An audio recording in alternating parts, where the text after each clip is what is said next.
नमस्कार, आप देख रहे हैं पहरेदार भारत न्यूज। मैं हूं प्रदीप। मामला है सिरसा के अंदर भ्रष्टाचार का। पब्लिक हेल्थ डिपार्टमेंट के तहत 15 ट्यूबवेल लगाए जाते हैं जिनके अंदर फिनोलेक्स केबल का एक जो नकली केबल है उनका मामला आता है। और जो केबल है वो 2022 मैन्युफैक्चरिंग की होती है और जो ट्यूबवेल लगाए जाते हैं वो 2020 में लगाए जाते हैं। इसी के तहत सिरसा के एक दुकानदार सत्यम इंटरप्राइजेज के मालिक जतिन इसकी आवाज उठाते हैं और जिसका खामियाजा उनको अपने पिता की जान से भुगतना पड़ता है। अब वह बार बार प्रशासन के पास जा जाकर थक चुके हैं और आखिरी हथियार उनके पास प्रेस का बचा था। उन्होंने कई बार कष्ट निवारण समिति की बैठक के अंदर अपनी शिकायत लगाने का प्रयास किया। डीसी महोदय को कई बार वो मिलते हैं और कहते हैं कि साहब मेरा जो मामला है वो कष्ट निवारण समिति को आप सौंप दीजिए, परंतु प्रशासन उनकी मांग को नहीं सुनता है और बार बार उनकी जो शिकायत है उनको दबा देता है। लेकिन इस बार सिरसा के अंदर कष्ट निवारण समिति की जो बैठक ले रहे हैं वो अपनी गब्बर की जो इमेज बनाए हुए हरियाणा के गद्दावर नेता कैबिनेट मंत्री अनिल विज ले रहे हैं। अब उनको एक आस जगी थी कि इस बार मैं कष्ट निवारण समिति की जो बैठक है उसमें अपनी शिकायत को रखूंगा और अपना जो मामला है वो अनिल विज यानी गब्बर के सामने रखूंगा और जो भ्रष्ट अधिकारी है उनके ऊपर एक गाज जो गिरेगी जिससे मुझे न्याय की एक उम्मीद जगेगी। लेकिन इस बार भी इनका आरोप है कि प्रशासन ने इनकी शिकायत को दबा दिया है और कष्ट निवारण समिति की जो बैठक है उसमें पटल पर इनकी शिकायत नहीं रखी गई है। जानते हैं पूरा मामला जतिन जी से कि क्या पूरा मामला है और किस प्रकार से इन्होंने किन किन को शिकायत दी है। जतिन जी, स्वागत है आपका हमारे चैनल पर। धन्यवाद जी, मैं आपका शुक्रगुजार हूँ। आपने मेरी आवाज़ उठाने के लिए आपने मेरा सहयोग करा। ये मामला है जी 15 ट्यूबवेल पब्लिक हेल्थ ने लगाए थे सन 2020 में 2021 में, जिसमें से 8 ट्यूबवेल तो लगाए थे public health civil Sirsa branch ने और 60 ट्यूबवेल लगाए थे public health mechanical division Sonipat ने, जिसका सब डिवीजन है फतेहाबाद। तो ये मामला जी शुरू में तो पहले तो चला सीएम विंडो में, जिसमें सीएम एनिमेंट तरुण गुलाटी ने इसमें फर्जी रिपोर्टें करा के और बंद करा दिया।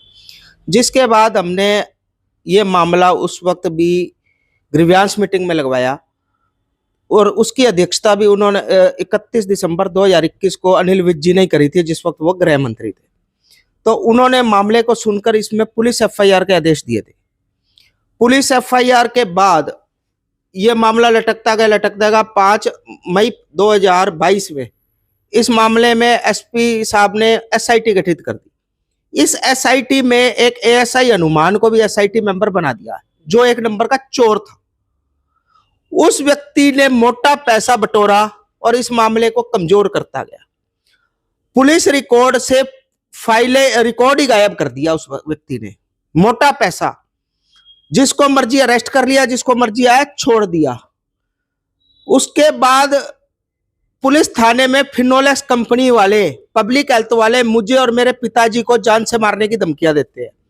पुलिस सिटी थाना परिसर के अंदर सिरसा में उसकी मामले की भी शिकायत हमने कई बार पुलिस डिपार्टमेंट को दी, आला अधिकारियों को दी। हर बार उस शिकायत को उसी एएसआई हनुमान को सौंप दिया जाता है जिसके खिलाफ हम शिकायत कर रहे हैं। एएसआई हनुमान हमें धमकाता था, जी मेरी तो कलम चढ़ गई, आपने जो करना है वो कर लेना। एएसआई हनुमान को एडीजीपी ने भ्रष्टाचार के अन्य मामले में उसको सभी सिरसा की सभी एसआईटी से टर्मिनेट भी कर दिया था। अब ये मामला हम state police complaint authority Chandigarh के पास लेके गए। हमने इसमें 3 तारीखें भुगती चंडीगढ़ में, और जिसमें उन्होंने देखा कि इस मामले में बहुत लापरवाही हुई है। पुलिस फाइल से रिकॉर्ड भी गायब किया गया है। कई आरोपियों को निजी स्वार्थ के लिए छोड़ा भी गया। मन मर्जी आया उसको पकड़ लिया, मन मर्जी आया उसको छोड़ दिया।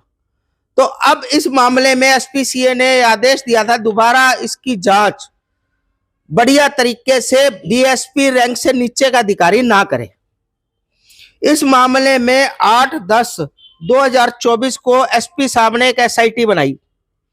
आज तारीख है जी 28/11/2024, करीब 1.5-2 महीने का समय हो गया। आज तक तो इस एसआईटी ने जो बनी है इसने फाइलें ही नहीं खोल के देखी कि फाइलों में है क्या।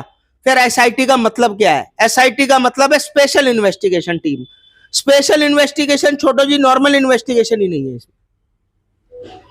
अच्छा, दूसरी बात, पब्लिक हेल्थ का जो सिरसा के एससी है जसवंत सिंह, वो भी मोटे पैसा लेकर भ्रष्टाचारियों के, अपने डिपार्टमेंट के अधिकारियों को बचा रहे हैं।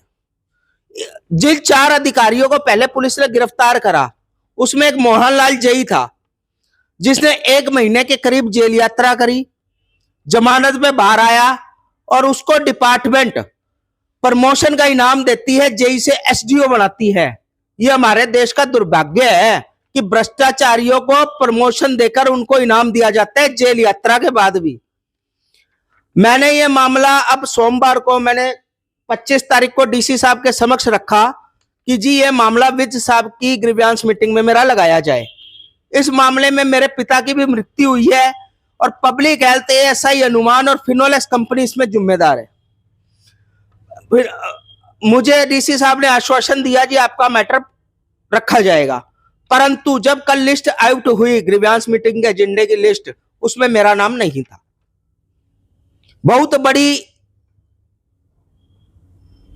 नाकामी है प्रशासन की, जो वो इतने मुद्दे को, हाईलाइटेड मुद्दे को दबा कर रख रहा है। बहुत बड़ी चतुराई चल रही है। पब्लिक हेल्थ के अधिकारी नहीं चाहते ये मामला ग्रीवियांस मीटिंग में विज साहब के पास आए, क्योंकि उनकी पोल खुलती है। फर्जी डॉक्यूमेंट्स बना रहा है public health department, police department, फर्जी रिपोर्टें बना के केस को दबा रहे हैं। एक तरफ तो सिटी थाना प्रबंधक ये कहता है जी इस मामले का चालान दे दिया चुका है, किसी जांच की आवश्यकता नहीं है। दूसरी तरफ पुलिस अधीक्षक कार्यालय द्वारा एसपीसीए में ये रिपोर्ट भेजी जाती है, इसकी जांच चल रही है अभी। किसकी माने? सिटी प्रबंधक की बात अलग, एसपी ऑफिस की बात अलग। लोगों को बेवकूफ बनाने के आज हरियाणा में भ्रष्टाचार का मुद्दा उठाने का मतलब है अपनी मौत को बुलावा देना। आज मैं कहता हूं कि हरियाणा पुलिस रक्षक नहीं है जी, भक्षक है। पुलिस को आम भ्रष्टाचारियों से लेना देना है जी। जो भ्रष्टाचार के खिलाफ आवाज उठाते हैं उनकी जान की कोई कीमत नहीं है हरियाणा सरकार के लिए, पुलिस के लिए, पब्लिक हेल्थ के लिए, प्रशासन के लिए। मरो तो मरो, जियो तो जियो, ये हालात है जी। पुलिस रक्षक नहीं, भक्षक है। मैं एक बार फिर से ये बात कहता हूं जी। आपको पहली बार कब पता चला कि ये जो फिनोलेक्स की पाइप, ये जो केबल है वो नकली है? ये मैं फिनोलेक्स का डीलर हूं जी, था जी पुराने टाइम में।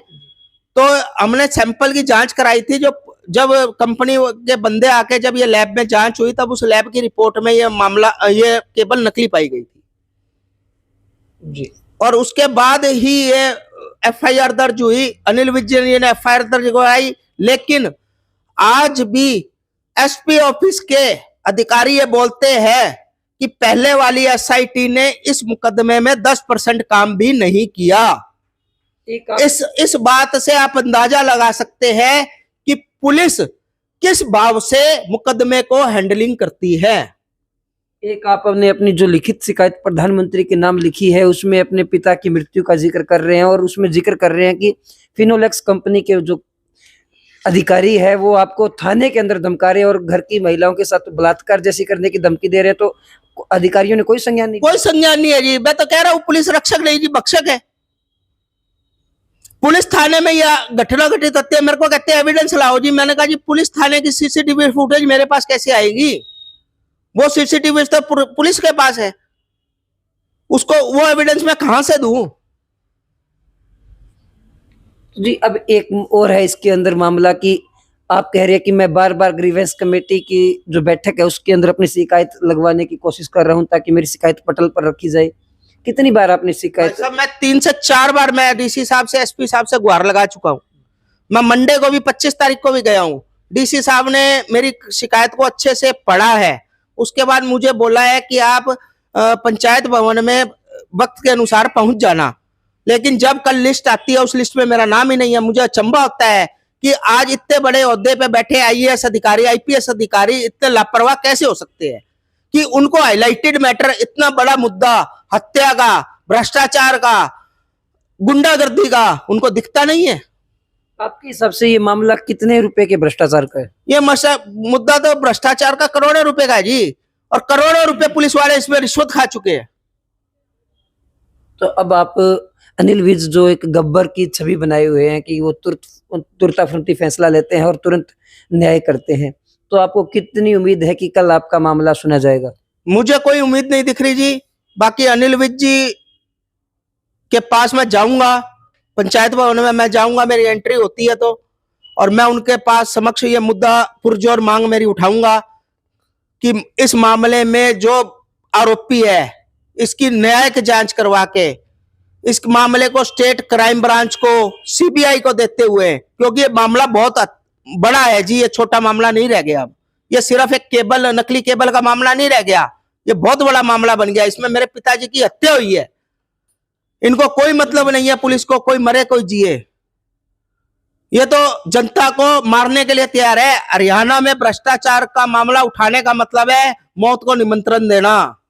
तो आप बार बार कह रहे हैं कि मौत को निमंत्रण देना इस भ्रष्टाचार का मामला उठाने का मतलब है, तो आपको जब आपका नाम नहीं आ रहा है, आप प्रेस के सामने आ रहे हैं या बता रहे हैं कि मैं कल जाऊंगा, किसी भी हालात में जाना पड़े, तो पुलिस की ओर से या फिनोलेक्स के अधिकारियों या पब्लिक हेल्थ के अधिकारियों की ओर से कोई आपको कल या आज कोई धमकी मिली हो? नहीं, आजकल में नहीं मिली, लेकिन मेरे को कंटिन्यूस में पुलिस डिपार्टमेंट की तरफ से ही एएसआई अनुमान अपने बदमाश भेज रहे हैं मेरे पास कई बार कि तू टिक जा, शिकायतें देना बंद कर दे, नहीं तो जैसे तेरे बाप को मरवाया वैसे तेरे को भी मरवा देंगे।